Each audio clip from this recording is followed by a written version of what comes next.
Assalamualaikum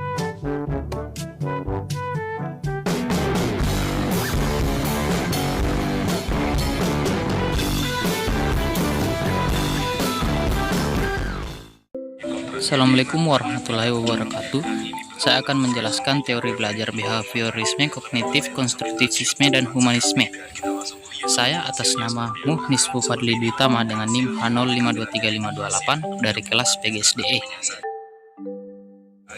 Latar belakang.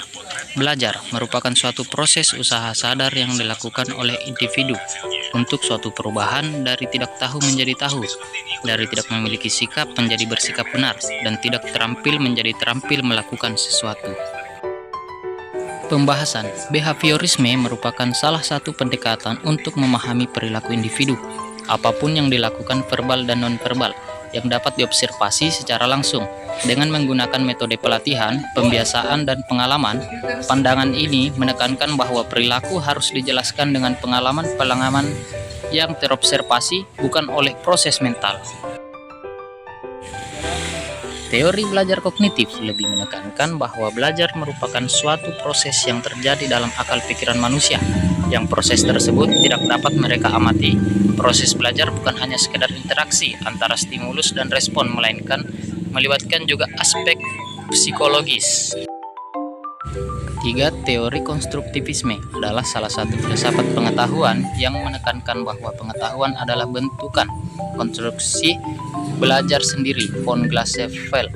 Pengetahuan bukan tiruan dari realitas, bukan juga gambaran dari dunia kenyataan yang ada. Menurut teori humanisme, tujuan belajar adalah untuk memanusiakan manusia. Proses belajar dianggap berhasil jika anak memahami lingkungannya dan dirinya sendiri.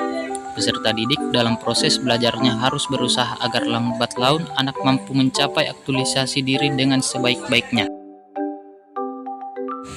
Metode pembelajaran yang berpijak pada pandangan behaviorisme. 1. Metode problem solving.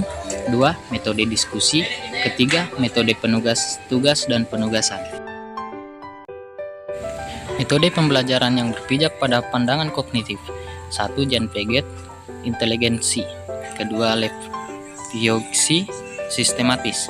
Dan ketiga, Albert Bandura, pengamatan. Metode pembelajaran yang berpijak pada pandangan humanisme. 1. Reception learning. Kedua, assistive learning. Ketiga, active learning.